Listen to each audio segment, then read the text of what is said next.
Mabibilis na balita po tayo. Tatlong sugatan sa pagsabog ng isang granada sa isang tindahan sa San Carlos Negros Occidental.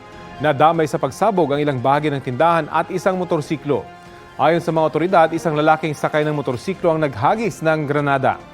Agad ding nahuli ang suspect sa hot pursuit operation. Problema raw sa lupa ang posibleng dahilan ng krimen. Sinusubukan pang kunan ng pahayag ang suspect na mahaharap sa reklamong multiple frustrated murder at attempted homicide. Patay ang isang batang lalaking 5 taong gulang matapos malunod sa isang spring resort sa El Salvador, Misamis Oriental. Ayon sa mga otoridad, bigla na lang daw nawala ang biktima habang naliligo kasama ang kanyang ama. Natagpuan na lang siyang nakalubog sa tubig sa gitnang bahagi ng pool. Sinagot ng El Salvador LGU ang gastusin sa pagpapalibing sa bata. Paalala rin ng mga otoridad sa mga magulang na bantayan ang kanilang mga anak.